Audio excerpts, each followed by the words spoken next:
저 지도를 보면 모르는 사람이 다가와 어디 가시냐고 물어본다는 거예요. 친절은 친절이지만 부담스러웠다고 하셨습니다. 그런 이야기들이 모여서 제 머릿속에서 한국은 작고 분주하고 끼어들기 좋아하는 사회로 그려져 있었어요. 빠르긴 하지만 그게 자랑할 만한 것인지는 한 번도 생각해 본 적이 없었습니다. 그랜트 교수는 그 사이 화면을 바꿨어요.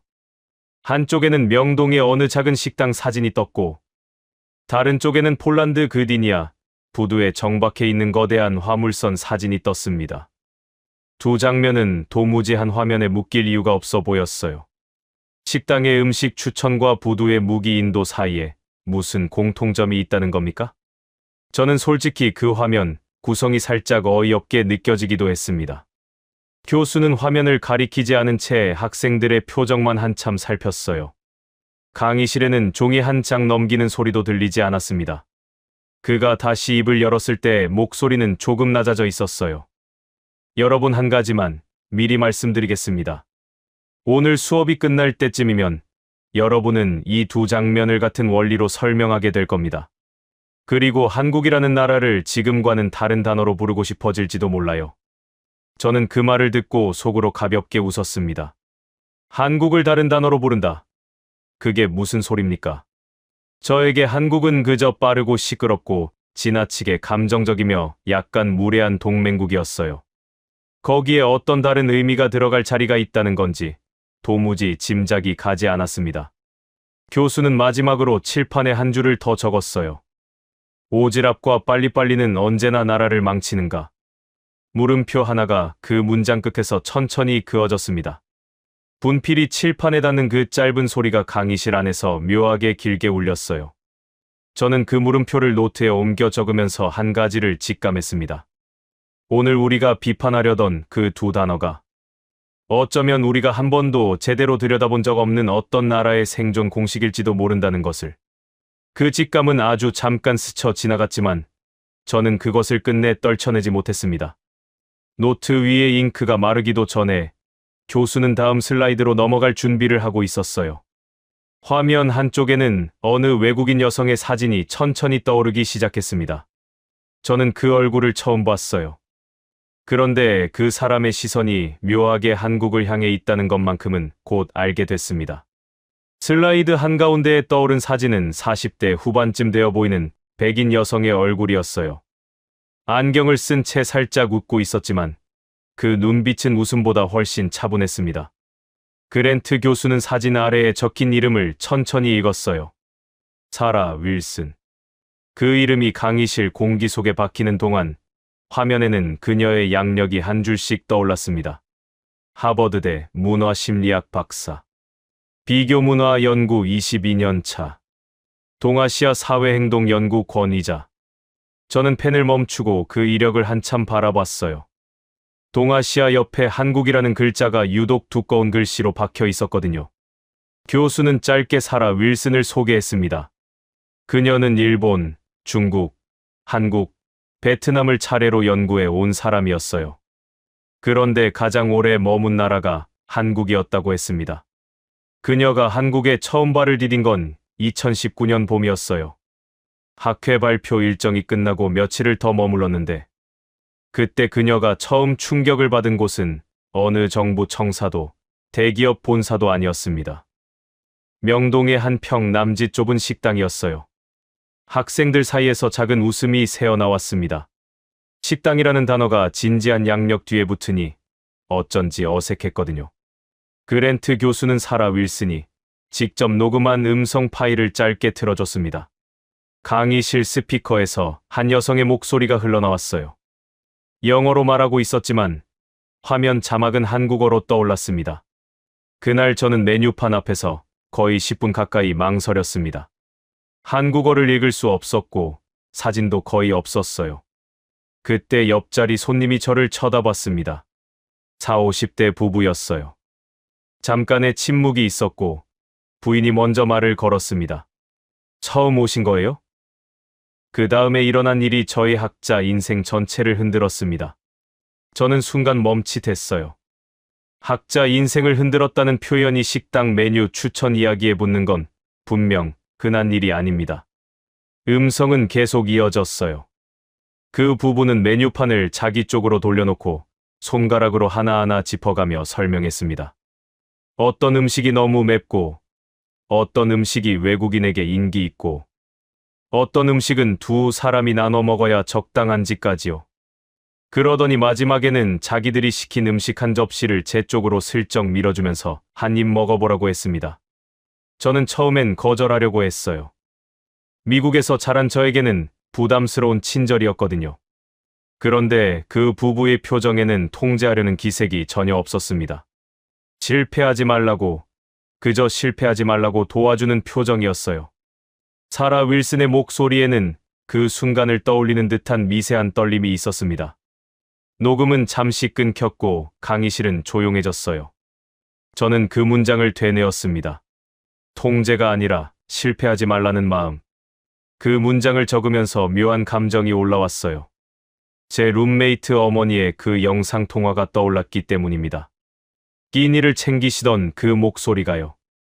그동안 저는 그것을 사생활 침해라고만 정리해두고 있었어요. 그런데 사라 윌슨의 음성을 듣고 나니 그 영상통화의 결도 조금 다르게 들리기 시작했습니다. 그게 통제였을까요? 아니면 실패하지 말라는 마음이었을까요? 교수는 음성 파일을 끄고 다음 화면을 띄웠습니다. 이번에는 서울 지하철 사진이었어요. 사라 윌슨이 두 번째 충격을 받은 장소가 거기였다고 했습니다. 학회가 끝난 다음 날, 그녀는 약속 장소를 찾아가다가 환승 통로에서 길을 잃었어요.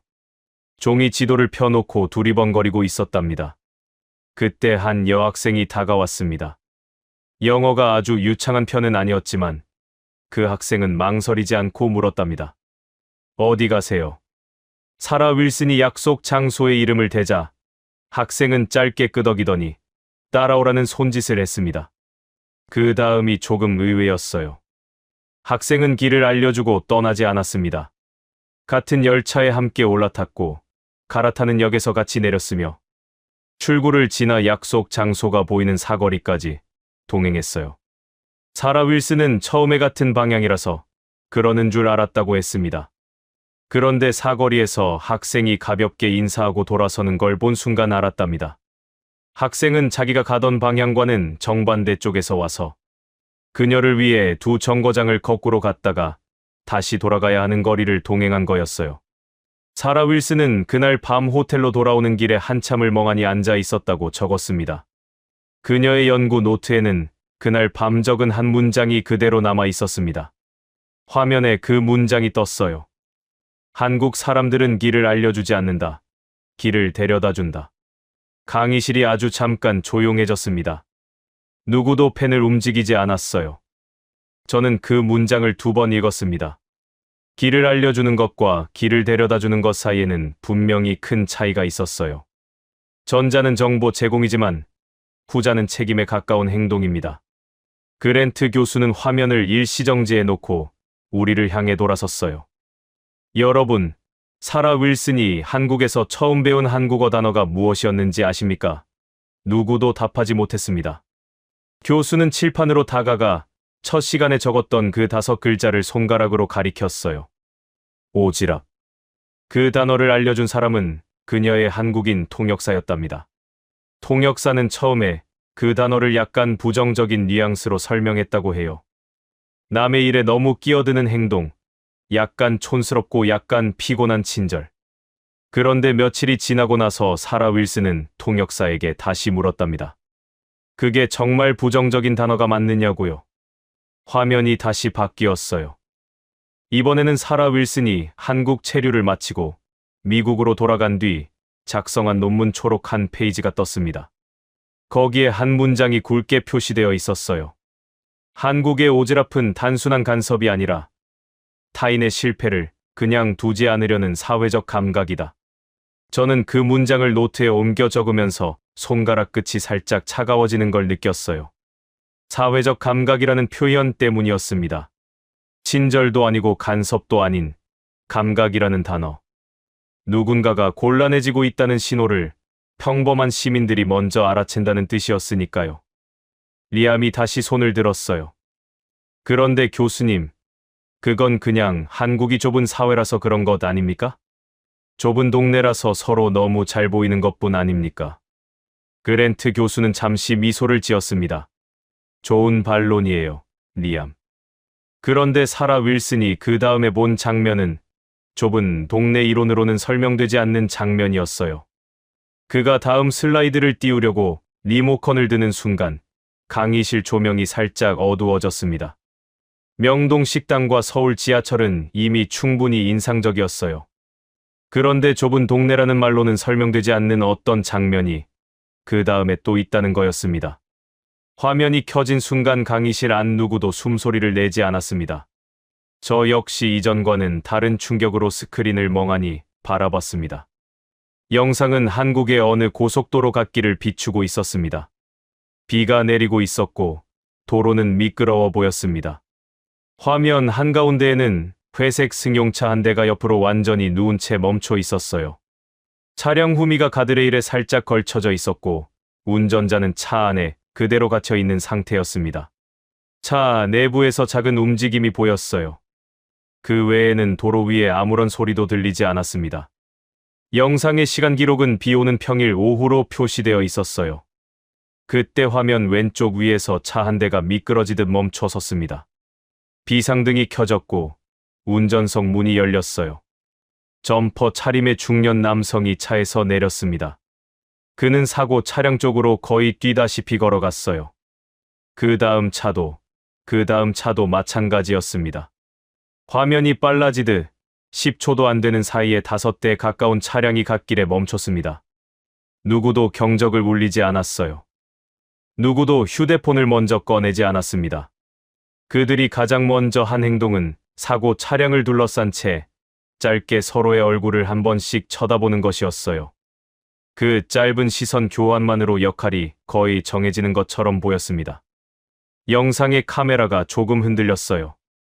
누군가의 블랙박스나 휴대폰으로 찍힌 영상이었습니다. 시민들은 차 옆에 한 줄로 늘어섰어요. 한 사람이 손을 들어 신호를 줬고 그 다음 모두가 동시에 차체에 손을 댔습니다. 한 번의 구령에 차가 천천히 들리기 시작했어요.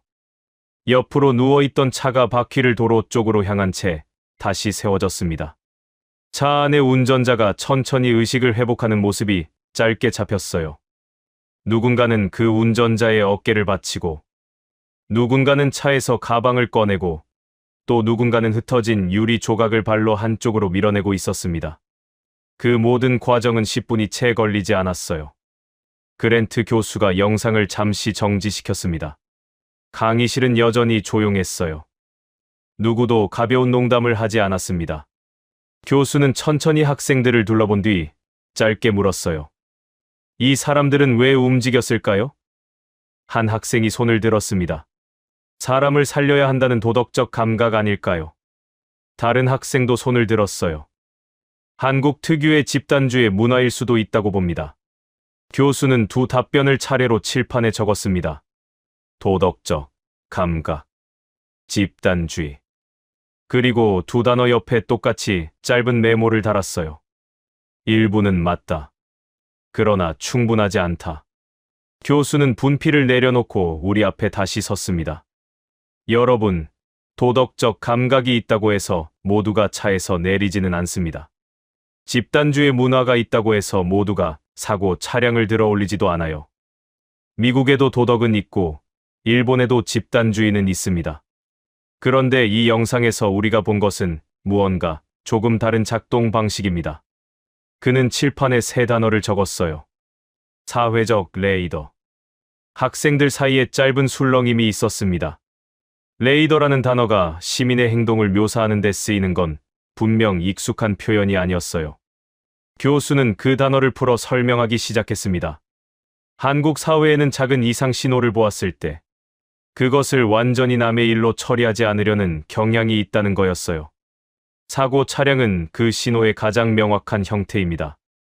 그러나 그 신호는 훨씬 덜 명확한 형태로도 한국인들에게 잡힙니다. 메뉴판 앞에서 망설이는 외국인, 환승 통로에서 두리번거리는 사람, 길에 떨어진 지갑, 짐을 들고 계단 앞에서 멈칫거리는 노인. 한국인은 이 신호를 보면 일단 한 박자 망설이지만 그 망설임의 끝에서 결국 움직이는 사람이 다른 나라보다 훨씬 많다는 것이었어요. 화면이 바뀌었습니다. 이번에는 다른 영상이었어요. 어느 도심 사거리에서 화물차의 적재함이 살짝 열린 채 달리고 있었고 신호 대기에서 멈추는 순간 박스 수십 개가 도로 위로 쏟아졌습니다. 운전자는 당황해서 차에서 내렸어요. 그 순간 옆 차선에 멈춰 있던 차들의 비상등이 차례로 켜졌습니다. 두세 명이 차에서 내렸고 그 뒤로 보행자 몇 명이 인도에서 뛰어내려왔어요. 누군가는 신호를 보고 차들을 막아 세웠고 누군가는 박스를 인도 쪽으로 옮겼습니다. 화물차 운전자는 처음에는 어쩔 줄 몰라 했지만 곧 그 사람들과 함께 손을 움직이기 시작했어요. 영상이 끝난 뒤 그랜트 교수가 다시 입을 열었습니다. 이 사람들은 서로 모르는 사이입니다. 보상도 없습니다. 신원도 거의 드러나지 않아요. 그런데도 움직였습니다. 왜일까요? 그는 짧게 침묵했어요. 그리고 강의실 한 구석을 가리켰습니다. 거기에 박민지가 앉아 있었어요. 그녀는 한국에서 온 대학원생이자 그 수업의 조교였습니다. 교수는 민지에게 의견을 물었어요. 한국에서 자란 사람으로서 이 장면들을 어떻게 설명하시겠습니까? 민지는 잠시 망설이다가 천천히 말했습니다. 솔직히 말씀드리면 한국 사람들이 친절해서 그런 게 아닙니다. 민지의 첫 마디였어요. 강의실이 살짝 술렁였습니다. 친절해서가 아니라면 무엇 때문이라는 건지 모두가 다음 말을 기다렸어요. 민지는 이어 말했습니다. 누군가 곤란해하는 걸 보고도 그냥 지나치면 한국 사람들은 더 불편합니다. 그게 도덕이라기보다 그냥 몸에 배어 있는 거예요. 어릴 때부터 부모님이 그랬고, 동네 어른들이 그랬고, 학교 선생님이 그랬습니다. 그래서 도와주지 않으면 마음에 무언가 걸리는 느낌이 남아요. 그 작은 불편이 한국 사회에서는 꽤 강한 행동 동력입니다. 그 말이 끝나자 교수는 다시 칠판으로 돌아갔어요. 그는 사회적 레이더라는 단어 옆에 한 문장을 더 적었습니다. 한국에서는 누군가의 위험이 너무 오래 혼자 남아있지 않는다. 저는 그 문장을 옮겨 적으면서 갑자기 가슴이 묘하게 무거워지는 걸 느꼈어요. 미국에서는 도와주지 않는 것이 무례가 아닙니다. 사생활 존중이고 절차적 신중함이며 합리적 거리감이에요. 그런데 한국에서는 도와주지 않는 것 자체가 마음에 걸린다는 겁니까? 그 차이는 단순한 친절의 정도가 아니었습니다. 사회 전체가 위기 신호에 반응하는 방식이 다른 거였어요. 리암이 또 손을 들었어요. 그런데 그게 정말 위기 때 작동합니까? 아니면 평상시에만 그렇게 보이는 겁니까? 그랜트 교수는 그 질문을 기다리고 있던 사람처럼 고개를 끄덕였습니다. 좋은 질문입니다, 리암. 그게 평상시에만 작동한다면 그저 친절한 사회입니다. 그런데 위기 때 더 강하게 작동한다면 그것은 친절이 아니라 다른 무언가예요. 그는 다음 슬라이드를 띄울 준비를 하면서 짧게 덧붙였습니다. 우리가 다음에 볼 자료는 평상시가 아닙니다. 한국이 정말로 무너져도 이상하지 않았던 순간들이에요. 슬라이드의 색이 한 번에 어두워졌습니다. 화면 가득 흑백 사진 한 장이 떠올랐어요. 끝없이 이어진 피난민 행렬이었습니다. 등에 짐을 진 노인, 어머니의 손을 꼭 잡은 어린아이, 머리에 보따리를 인 여인들. 사진 아래에는 짧은 설명이 적혀 있었어요. 1950년 겨울, 한반도. 강의실에 있던 누구도 그 사진의 시기를 묻지 않았습니다. 우리는 모두 한국전쟁이라는 사건을 들어본 적이 있었어요. 다만 그 사진이 빨리빨리라는 단어와 어떤 관계가 있는지는 아직 짐작이 가지 않았습니다. 그랜트 교수가 다음 사진들을 차례로 띄웠어요. 폐허가 된 서울시가지, 다리가 끊긴 한강, 천막 학교에서 책을 펴고 앉아있는 아이들. 그 아이들의 얼굴 위로 한 장의 사진이 더 겹쳐졌습니다. 1960년대 초의 한국 거리. 길은 좁고 차는 거의 없었으며 사람들의 옷은 헐거워 보였어요. 교수는 짧게 말했습니다. 이 사진들이 찍힌 시점에서 한국의 1인당 국민소득은 동시대가 나나 필리핀보다 낮은 수준이었습니다. 강의실에서 작은 술렁임이 일었어요. 한국이 그 정도였다는 걸 알고는 있었지만 사진과 함께 보는 건 또 다른 감각이었습니다. 화면이 바뀌었습니다. 이번에는 1960년대 후반의 어느 공장 내부였어요. 좁은 공간에 여공들이 빼곡히 앉아 있었습니다. 천장은 낮았고 형광등 빛은 흐릿했어요. 그 옆 사진에는 1970년대의 고속도로 건설 현장이 떴습니다. 흙먼지 사이로 사람들이 삽을 들고 줄지어 서 있었어요. 다음 사진은 1980년대 조선소였고 그 다음은 1990년대 반도체 공장이었습니다. 사진들이 빠르게 넘어가는 동안 교수는 한 문장씩 짧게 덧붙였어요. 한국이 산업화에 들인 시간은 다른 나라들이 산업화에 들인 시간의 절반도 되지 않았습니다. 리암이 손을 들었어요. 그게 좋은 일입니까? 중국같이 급속하게 고도 성장한 나라들은 사람을 갈아 넣는 경우가 많지 않습니까? 그랜트 교수는 이번에도 반박하지 않았습니다. 맞습니다, 리암. 한국의 산업화에는 분명한 그림자가 있었어요. 노동자들이 다쳤고 농촌이 비었으며 가족이 뿔뿔이 흩어졌습니다. 빨리빨리에는 분명히 사람을 지치게 하는 면이 있었어요. 한국을 두둔하기만 할 줄 알았던 교수가 단점을 정면으로 말하는 것이 의외였거든요. 그런데 그 다음 문장이 묘했어요. 그 그림자에도 불구하고 한국 사람들이 빨리빨리를 끝내버리지 못한 이유가 무엇이라고 생각하십니까? 교수는 학생들에게 질문을 던지고 천천히 둘러봤습니다. 누구도 답하지 못했어요. 교수는 새 슬라이드를 띄웠습니다. 1997년이라고 적힌 자막 아래 사람들이 길게 줄을 선 사진이 떴어요. 외환위기 당시의 은행 앞 풍경이었습니다. 그 옆에는 또 다른 사진이 떴어요. 종로의 한 사거리에 사람들이 줄을 서서 결혼반지와 돌반지를 내놓고 있는 장면이었습니다. 화면 아래에는 짧은 설명이 적혀 있었어요. 1998년 약 350만 명 참여, 약 227톤의 금이 모인 캠페인. 강의실에 묘한 정적이 흘렀습니다. 미국 학생들에게도 그 장면은 낯설지 않았어요. 다큐멘터리에서 본 적이 있다는 표정이 몇 군데에서 보였습니다. 교수는 짧게 말했어요. 한국 사람들이 그때 결혼반지를 내놓은 이유는 정부가 시킨 게 아니었습니다.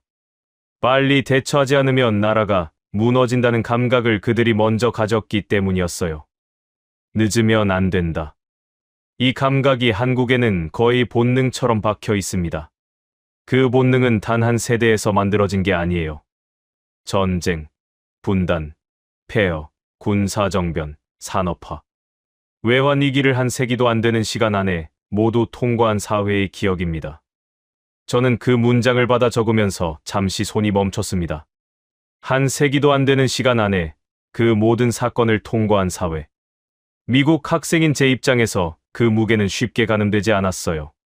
미국은 본토에서 그런 규모의 폐허를 겪은 적이 없는 나라입니다. 그래서 우리는 느긋함을 미덕이라고 부를 수 있는 거예요.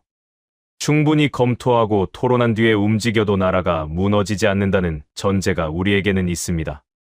그런데 한국에는 그 전제가 처음부터 주어진 적이 없었던 거였어요.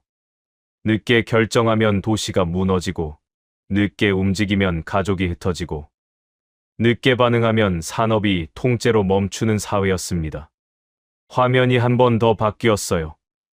이번에는 2020년 초 한국의 한 보건소 앞 풍경이었습니다.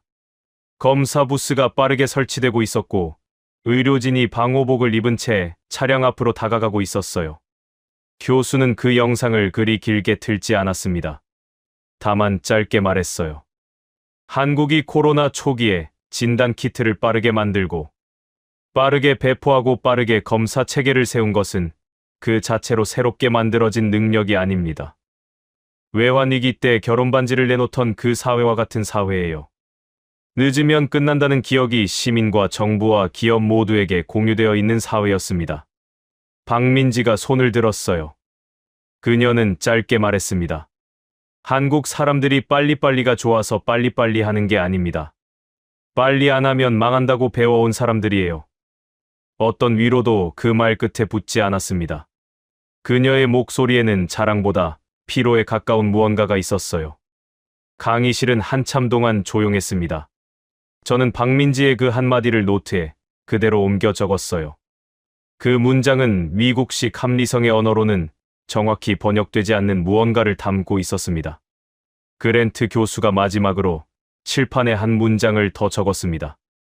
느린 국가는 위기 앞에서 결정을 당하지만 빠른 국가는 결정을 합니다. 학생들 사이에서 누군가가 작게 숨을 들이마시는 소리가 들렸어요.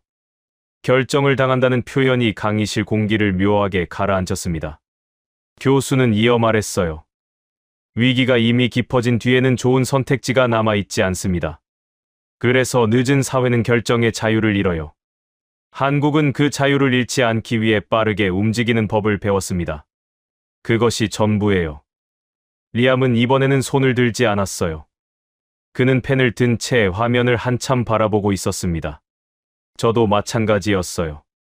한국의 빨리빨리를 단순한 성격으로 정리해 두었던 그동안에 제 인식이 살짝 어긋난 자리가 있었습니다. 한국이 빨라서 사람을 지치게 한 줄 알았어요. 그러나 그 빠름이 단순한 조급함이 아니라 늦으면 끝난다는 기억의 결과라면 그것을 마냥 비웃을 수만은 없는 일이었습니다. 교수는 다음 슬라이드를 준비하면서 짧게 말했어요. 이제부터 보여드릴 것은 그 빠름이 사회 안에 머물지 않고 어디까지 나갔는지에 관한 이야기입니다. 화면 위에 갑자기 컬러풀한 무대 사진이 떴습니다. 어두운 분위기 뒤에 갑자기 등장한 그 화면은 거의 어색할 정도로 밝았어요. 거대한 공연장. 무대 위 7명의 한국 가수. 그 아래에는 수만 명이 동일한 색의 응원봉을 들고 흔들고 있었습니다. 다음 사진은 어느 해외 도시의 거리였어요. 10대 청소년들이 한국어 가사를 그대로 따라 부르며 춤을 추고 있었습니다. 강의실에서 가벼운 웃음이 새어나왔어요. 분위기가 한순간에 풀어진 것 같았습니다. 저는 잠깐 어리둥절했어요. 사고 차량 구조와 외환위기 이야기 끝에 K-팝이 갑자기 나오는 건 분명 좀 의외였거든요. 그랜트 교수가 그 어리둥절한 표정을 읽은 듯 짧게 웃었습니다. 여러분, 분위기가 전환되는 것 같죠? 그런데 오늘 우리가 이야기하고 있는 그 두 단어는 사고 현장에만 작동하는 게 아닙니다. 한국 사회의 일상 속 거의 모든 곳에서 작동해요. 그 중에서도 가장 의외의 영역에서 가장 강하게 작동한 분야가 있습니다. 그는 칠판을 가리키며 짧게 적었어요. K-컬처. 그 다음에 그 옆에 화살표를 그리고 사회적 레이더라는 단어를 다시 적었습니다. 학생들 몇몇은 그 연결이 잘 와닿지 않는 듯한 표정이었어요. 교수는 다음 슬라이드를 띄웠습니다. 어느 해외 팬덤 커뮤니티의 게시판이었어요. 게시글마다 한국어 원문과 영어 번역이 한 줄씩 짝지어 올라와 있었습니다. 게시 시간은 새벽 2시, 새벽 3시, 새벽 4시. 어떤 글에는 짧은 해설까지 붙어 있었어요. 이 가사의 이 부분은 한국어로는 이런 어감이고 영어로 옮길 때는 이 단어가 더 가깝다는 식의 설명이었습니다. 교수는 그 게시판을 한참 가리키지 않은 채 짧게 물었어요. 누가 이 사람들에게 이 일을 시켰을까요? 아무도 답하지 못했습니다. 답이 없다는 건 그 자체로 답이었어요. 누구도 시키지 않았습니다. 화면이 한 번 더 바뀌었어요. 이번에는 다른 게시판이었습니다. 한 해외 팬이 어느 한국 가수에 대해 사실관계가 잘못된 글을 올린 상황이었어요. 그 아래에 댓글이 빠르게 붙고 있었습니다. 댓글은 비난이 아니었어요. 한국 팬들이 직접 자료를 첨부해서 무엇이 잘못되었는지, 정확한 시간 순서는 어떻게 되는지를 정리해주고 있었습니다. 일부 댓글은 영어로, 일부는 스페인어로, 일부는 일본어로 달려 있었어요. 교수는 짧게 말했습니다. 한국 팬덤은 콘텐츠를 소비만 하지 않습니다. 잘못된 정보가 떠다니면 따라가서 바로잡고, 좋은 장면이 있으면 잘라서 퍼뜨리고, 모르는 외국인이 있으면 입문 순서를 손수 만들어서 보내줍니다. 민지가 작게 웃었어요. 그녀는 손을 들고 한마디를 보탰습니다. 한국 팬들 사이에서는 입덕 가이드라는 단어도 있어요. 진입 팬을 어떻게 안내할지를 정리한 글이 따로 돌아다닙니다. 누구도 시키지 않은 일이지만 팬들이 스스로 만든 거예요. 그녀의 말투는 자랑이라기보다 본인도 이해할 순 없지만 이러한 문화도 있다는 듯한 톤이었습니다. 교수는 그 문장을 받아서 다시 칠판에 적었어요. 신입 팬을 위한 입문 가이드. 그리고 그 옆에는 이렇게 덧붙였습니다. 명동 식당의 메뉴 추천과 같은 원리. 저는 그 두 줄을 옮겨 적으면서 가슴이 살짝 뜨거워졌습니다. 명동 식당에서 옆자리 부부가 사라 윌슨에게 메뉴를 추천한 마음과 새벽 3시에 가사 번역을 올리는 한국 팬의 마음이 같은 결이라는 거였어요. 좋은 것을 혼자만 알고 있지 못하고 누군가가 잘못 이해하면 바로잡고 싶어 하는 마음. 그것이 일상에서는 식당 음식 추천이 되고 온라인에서는 콘텐츠 확산이 되는 거였습니다. 저는 한국 팬덤을 그동안 그저 열성적인 소비자 집단으로만 봐왔어요. 그런데 그 열성의 출발점이 한국 사회의 문화적 특성이자 일상적인 습관이라는 건 한 번도 생각해 본 적이 없었습니다. 화면이 다시 바뀌었어요. 이번에는 한 해외 팬덤이 한국 가수의 이름으로 진행한 기부 캠페인 자료였습니다.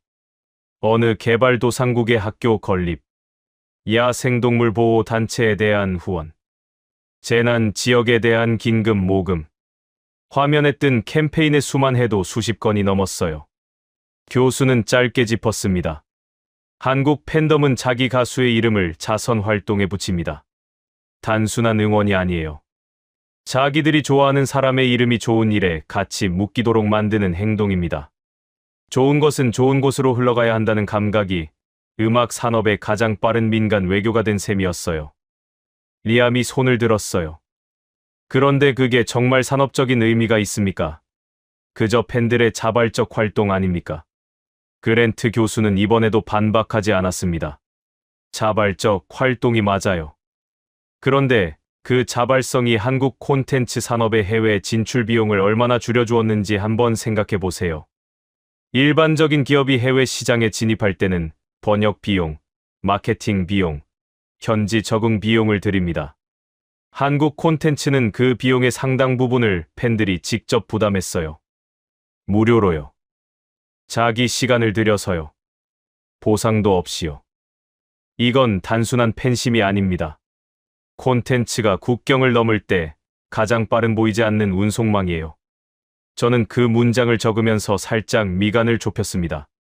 보이지 않는 운송망이라는 표현이 묘했어요. K-팝이 세계로 퍼진 이유를 분석한 자료는 많습니다. 음악적 완성도, 안무의 정교함, 영상 미학, 글로벌 플랫폼의 발달. 모두 사실이에요. 그러나 그 위에 한국식 오지랖이라는 한 겹이 더 있었다는 해석은 처음 들어보는 것이었습니다. 식당에서 시작된 그 마음이 새벽의 게시판으로 옮겨가고 다시 해외 자선 캠페인으로 확장된다는 거였어요. 민지가 다시 입을 열었어요. 그런데 그 오지랖이 늘 좋기만 한 건 아니에요. 그녀의 목소리는 차분했습니다. 한국 팬덤은 때로 너무 과열돼요. 누군가의 사생활이 너무 깊이 파헤쳐지기도 하고 의견이 다른 팬들을 공격하기도 합니다. 그런 부분은 솔직히 부끄러워요. 강의실은 잠시 조용해졌어요. 그녀의 말이 끝나자 그랜트 교수는 짧게 고개를 끄덕였습니다. 맞습니다. 오지랖은 방향을 잃으면 폭력이 됩니다. 우리가 오늘 이 수업에서 그 부작용을 회피할 생각은 없어요. 다만 지금까지 우리가 본 건 같은 마음이 위기와 콘텐츠를 향했을 때 어떤 결과를 만드는지에 대한 이야기였습니다. 교수는 화면을 다시 바꿨어요. 이번에는 K-팝이 아니었습니다. 거대한 공장 내부였어요. 작업복을 입은 사람들이 거대한 강철 부품을 옮기고 있었고 그 옆에는 노란 헬멧을 쓴 엔지니어들이 도면을 들여다보고 있었습니다. 화면 한쪽에는 짧은 자막이 떠 있었어요. 한국의 어느 방산 공장. 강의실의 분위기가 다시 한번 바뀌었습니다. K-팝이 시작이라면 다음 장면은 분명 다른 무게의 이야기였어요. 화면 속 공장은 우리가 막 보고 온 K-팝 공연장과는 정반대의 공기를 갖고 있었습니다. 형광등의 빛이 차가웠고 바닥에는 노란색 안전선이 정확한 간격으로 그어져 있었어요. 작업복을 입은 사람들이 거대한 차체에 손을 올리고 있었고 그 옆에는 검사자가 클립보드를 들고 한자리에 한참을 서 있었습니다. 화면 위에 짧은 자막이 떴어요. 한국형 전차 K2 생산 라인. 학생들 사이에서 누군가가 짧게 헛기침을 했습니다. 분위기가 그 한마디 묵직하게 가라앉았어요. 저는 펜을 다시 고쳐 잡았습니다. 그랜트 교수는 화면을 가리키며 말했어요. 오늘 우리가 이야기한 그 두 단어가 가장 냉정한 산업 능력으로 바뀌는 곳이 있습니다. 바로 방산입니다. 무기를 사고 싶어 하는 나라는 늘 많아요. 그런데 정작 생산을 쳐낼 수 있는 나라는 많지 않습니다. 주문은 있어도 공장이 없고 예산은 있어도 라인이 밀리면 실제 인도까지 몇 년이 걸려요.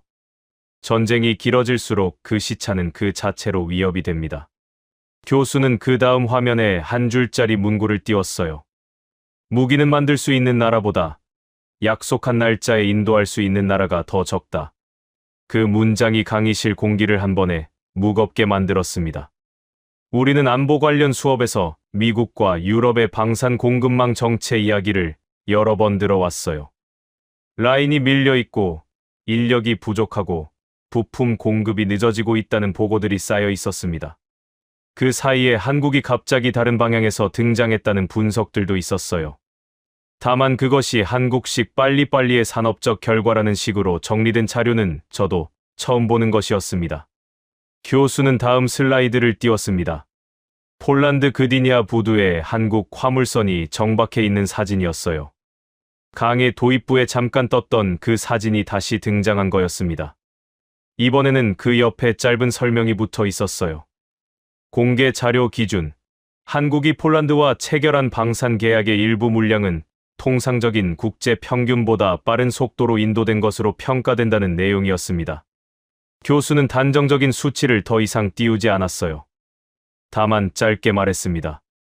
무기 종류와 계약 조건마다 차이는 있지만 핵심 사실 한 가지는 흔들리지 않습니다. 약속한 날짜를 지킨다는 것. 리암이 손을 들었어요. 그게 가능한 이유가 뭡니까? 한국이 다른 나라보다 기술이 압도적으로 뛰어나서입니까? 그랜트 교수는 잠시 멈췄다가 천천히 답했습니다. 부분적으로는 그렇습니다. 그러나 그것만으로는 충분하지 않아요. 그가 칠판으로 다가갔어요. 분필로 가운데에 K2 전차라는 단어를 적은 뒤 그 주위에 화살표를 여러 갈래로 그렸습니다. 엔진, 변속기, 장갑, 사격 통제 장치, 통신, 탄약, 운전 교육, 정비 매뉴얼, 수출 행정, 부품 공급, 현지 적응. 각 화살표 끝에는 다른 단어가 적혔어요. 대기업, 1차 협력사, 2차 협력사, 군, 정부, 연구소, 품질관리부서. 모두 합치면 한 대의 전차 뒤에는 수십 개의 주체가 동시에 움직이고 있다는 뜻이었습니다. 교수는 그 그림을 한참 가리킨 뒤 말했어요. 한국에서 이 주체들은 자기 일만 하고 끝내지 않습니다. 협력사 부품에 문제가 보이면 본사 엔지니어가 협력사 라인까지 직접 내려가요. 군에서 사용 중에 문제가 발견되면 그 피드백이 다음 생산 로트에 곧바로 반영됩니다. 수출 행정에서 막힌 서류가 생기면 정부 부처와 기업이 거의 같은 회의실에서 조율해요. 교수는 분필을 잠깐 내려놓고 짧게 말했습니다. 이것이 한국식 산업화된 오지랖입니다. 강의실이 잠시 조용해졌어요. 산업화된 오지랖이라는 표현이 칠판 한쪽에 적히는 동안 학생들 몇몇이 펜을 멈췄습니다. 저도 그 단어를 노트에 옮겨 적었어요. 그동안 한국의 빠른 납기를 그저 노동 강도의 결과로만 정리해 두었던 제 머릿속이 살짝 엉키기 시작했습니다. 노동 강도만으로는 이 그림이 그려지지 않았어요. 노동 강도는 한 사람이 더 오래 일한다는 뜻이지만 산업화된 오지랖은 여러 사람이 동시에 같은 문제에 끼어든다는 뜻이었거든요. 화면이 한 번 더 바뀌었습니다. 이번에는 어느 미사일 부품 공장의 내부였어요. 작업자들은 정전기 방지 작업복을 입고 있었고 손목에는 작은 띠를 차고 있었습니다. 자막에는 짧은 설명이 붙었어요.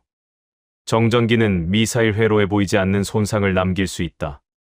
그래서 작업복, 손목띠, 바닥재까지 모두 정전기 관리에 맞춰 설계된다. 다음 화면에는 작은 종이 한 장이 클로즈업 되어 있었어요. 부품마다 붙어있는 이력 카드였습니다. 어느 작업자가 언제 조립했는지, 누가 검사했는지가 한 장에 적혀 있었어요. 민지가 짧게 말했습니다. 한국 공장에서는 빠르다고 대충 만든다는 말이 가장 잘못된 외부인식입니다. 그녀는 잠시 멈춘 뒤 덧붙였습니다. 그래서 빠르게 가는 만큼 기록을 더 촘촘히 남깁니다. 어느 작업자, 어느 시점, 어느 조건에서 만들어졌는지가 부품 한 개 단위로 추적돼요. 그게 없으면 빠른 게 사고가 됩니다. 교수는 그 말을 받아 칠판에 짧게 적었습니다. 속도만 있으면 사고가 된다. 그러나 기록이 붙으면 시스템이 된다. 저는 그 말을 들으면서 가슴 한쪽이 묘하게 뜨거워지는 걸 느꼈어요. 교수는 다른 사례들을 짧게 짚었어요. 자주포 K9, 경공격기 FA-50, 지대공 미사일 천궁 계열. 각각의 개발과 양산 과정이 무엇 하나 단순한 게 없었습니다. 한 발의 미사일이 만들어지기 위해 부품 단위에서 수백 개의 검증이 통과되어야 했고, 한 대의 자주포가 인도되기 위해 협력사 수십 곳이 같은 일정표 위에서 움직여야 했어요. 이 일정표를 지키는 능력이 결국 약속한 날짜에 약속한 물건을 부두에 내려놓는 능력으로 이어진다는 것이었습니다. 그게 빨리빨리의 산업적 의미였어요. 리암이 마지막으로 손을 들었어요. 그러면 이건 사실상 한국이 다른 나라가 못하는 일을 한다는 이야기 아닙니까? 그랜트 교수는 짧게 미소를 지었습니다. 한국이 모든 면에서 우월하다는 이야기는 아닙니다, 리암. 다른 나라들도 각자의 강점이 있어요. 다만 빨리빨리와 오지랖과 기록이라는 세 가지가 동시에 한 산업 안에 결합된 사례는 흔하지 않습니다. 강의실은 한참 조용했습니다. 누구도 가벼운 말을 보태지 않았어요. 저는 아까 메모해놨던 노트를 다시 읽어보았습니다. 서두에서 우리가 비웃었던 그 두 단어가 명동식당과 지하철과 사고, 차량과 외환위기와 케이팝을 거쳐 결국 어느 미사일 공장의 정전기 관리와 부품 이력 카드까지 이어지고 있다는 사실이 뒤늦게 한꺼번에 밀려왔어요. 한 사회의 생활 습관이 산업의 가장 복잡하고 차가운 영역까지 같은 원리로 작동하고 있다는 것이었습니다. 교수는 다음 슬라이드를 띄울 준비를 하면서 짧게 덧붙였어요. 그러나 우리는 한국을 너무 쉽게 칭찬하고 있는지도 모릅니다. 저는 그 말의 의미를 잠시 뒤에 알게 되었습니다. 리암이 의자를 살짝 뒤로 미는 소리가 났습니다. 그 작은 소음이 강의실 공기를 다시 깨웠어요. 그는 펜을 책상 위에 내려놓더니 천천히 손을 들었습니다. 그의 표정에는 더 이상 가벼운 회의감이 없었어요. 어떻게 보면 약간 따지려는 표정이었습니다. 교수님, 솔직히 한 가지만 말씀드리고 싶습니다. 그동안 가장 많이 반론을 던지던 친구가 다시 입을 열면 강의실 분위기는 한 번에 가라앉아요. 리암이 말했습니다. 오늘 수업이 너무 한국 쪽으로 기울어져 있는 것 같아요. 한국 사회의 무한 경쟁이라는 단어를 우리는 다 알고 있습니다. 빨리빨리는 결국 사람을 갈아넣는 시스템이라는 분석도 익숙해요. 그런데 오늘 우리는 그 한국을 사회적 레이더라느니 산업화된 오지랖이라느니 부르고 있습니다. 그 그늘을 너무 가볍게 처리하고 있는 거 아닙니까? 그의 목소리에는 살짝 빈정거림이 섞여 있었어요. 그랜트 교수는 리암의 말을 끝까지 들은 뒤 가만히 분필을 들었습니다. 그러나 그 표정에는 흔들림이 없었어요. 오히려 그 질문을 기다리고 있던 사람의 표정이었습니다. 좋은 지적입니다, 리암. 그런데 한 가지를 같이 보셔야 합니다. 한국이라는 나라가 도대체 어떤 자리 위에 서 있는 나라인지부터요. 교수는 칠판 한쪽에 한반도 지도를 거칠게 그렸어요. 그 주위에 화살표를 네 갈래로 그었습니다. 위쪽에는 북한, 그 너머로 중국과 러시아가 적혔어요. 동쪽으로는 일본, 바다 건너로는 미국이 화살표 끝에 적혔습니다. 한반도가 사방에서 눌리는 듯한 그림이 됐어요. 여러분, 한국이 위치한 자리는 지구상에서 가장 무거운 자리 중 하나입니다. 위로는 100만이 넘는 정규군과 핵을 가진 정권이 1시간 비행거리 안에 있어요. 그 너머로는 세계 2등 강국 중국, 자원이 광활한 러시아가 있습니다. 동쪽으로는 한때 한국을 식민 지배했던 일본, 바다 건너로는 세계 1등 강국 미국이 있어요. 그리고 한국은 자원이 거의 없는 나라입니다. 석유 한 방울 나오지 않아요. 영토는 미국 한 개 주보다도 작습니다. 교수의 목소리에 처음으로 약간의 감정이 실렸어요. 한국 사람들이 무한 경쟁을 좋아서 하는 게 아닙니다. 한국이 빨리빨리를 멈추는 순간 강대국 4개의 무게 중 어느 하나가 그 자리를 채워 들어와요. 자원이 없는 나라가 그 자리에서 살아남기 위해 가질 수 있는 단 하나의 자원이 무엇이었겠습니까? 사람입니다. 사람의 머리, 사람의 손, 사람의 시간. 그것 외에는 한국에 다른 자원이 없었어요. 화면이 바뀌었습니다. 1960년대 한국 시골 마을의 흑백 초등학교 교실 사진이 떴어요. 옷은 단정한 정도가 아니었지만 아이들의 눈빛은 묘하게 또렷했습니다. 그 옆 사진에는 같은 시기 한국의 부모들이 있었어요. 농사를 짓던 손, 공장에서 기름이 묻은 손, 시장에서 좌판을 펴던 손이었습니다. 교수가 말했어요. 한국은 그 시기에 자식 교육의 나라, 전체 살림을 통째로 걸었습니다.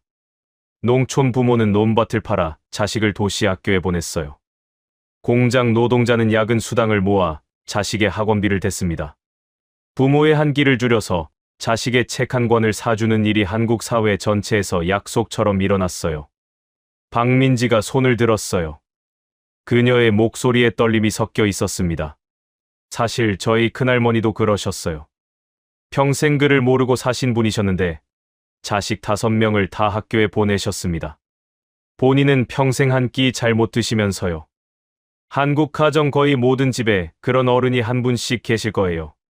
그분들이 한국이라는 나라의 진짜 자원이었습니다. 교수는 다음 화면을 띄웠습니다.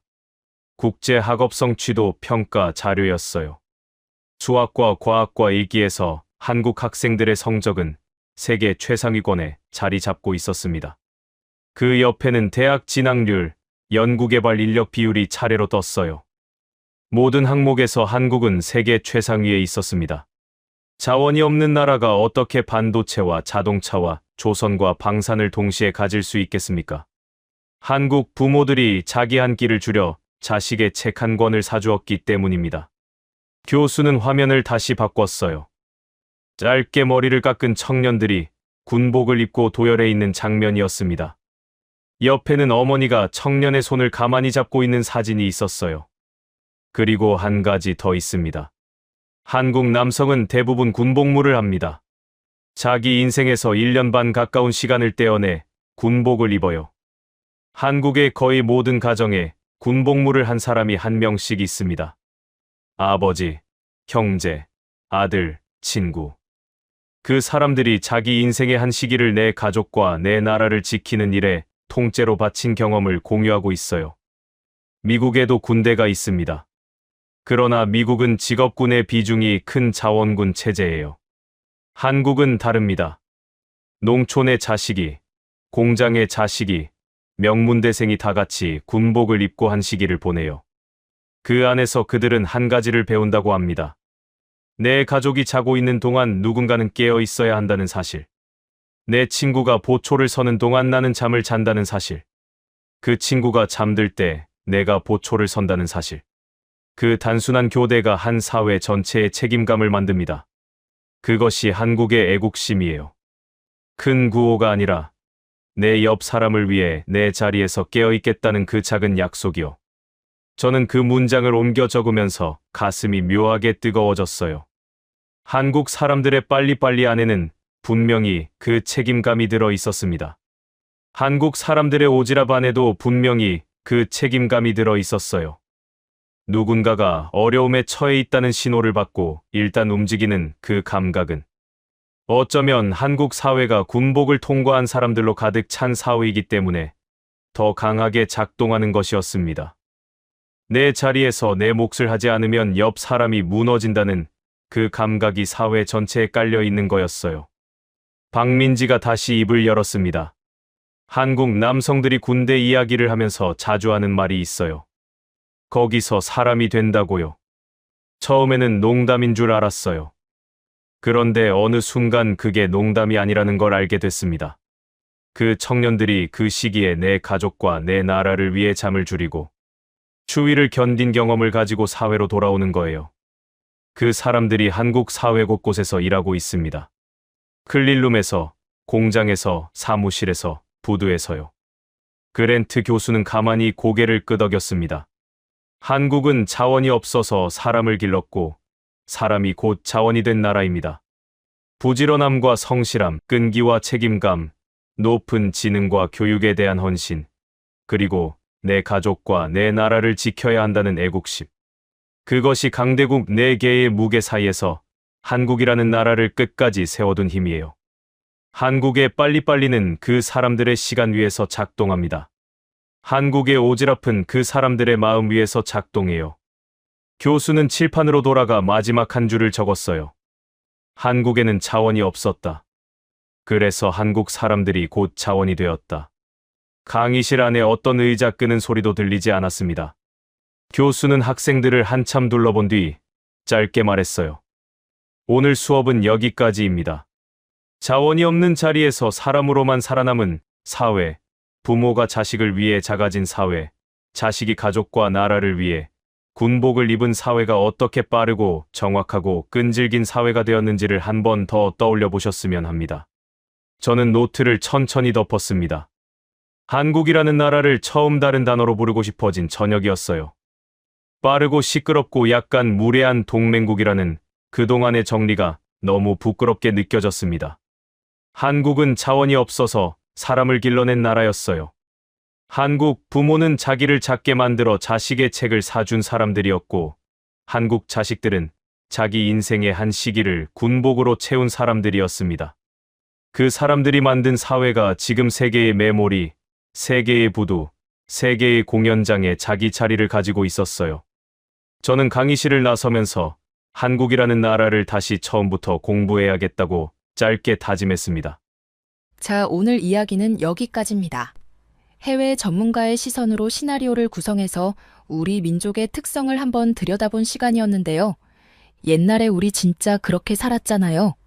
버스에서 앉은 사람이 서 있는 모르는 사람 가방 들어주고 어르신들한테 자리 꼬박꼬박 양보하고, 밖에서 놀다 목마르면 아무 집이나 들어가서 아줌마 물 한 잔 주세요 하던 시절. 옆집 숟가락 개수까지 다 알고 이웃끼리 가깝게 왕래하면서 지내던 시절. 음식이나 반찬 같은 거 하면 나눠 먹고, 빈 그릇에 음식 담아 돌려주던 그런 정이 있었고, 따뜻한 오지랖이 있었는데, 요즘엔 그런 게 거의 없는 것 같아서 가끔씩 그런 낭만이 있던 시절이 그립습니다. 생각해보면 우리 국민들 진짜 대단한 것 같아요. 그 폐허 위에서 한강의 기적을 일궈내고 자식 세대를 위해 교육에 투자하고 그런 것들이 있어서, 그리고 빨리빨리 문화가 정말 원동력이 되어서 오늘날 이렇게 선진국이 된 것 같습니다. 오늘 영상 유익하셨다면 구독과 좋아요 부탁드리고요. 이 영상을 주변에 널리 공유 부탁드리겠습니다. 그리고 댓글로 여러분의 의견도 부탁드리겠습니다. 다음에 더 유익한 영상으로 찾아뵙겠습니다. 끝까지 시청해주셔서 감사합니다.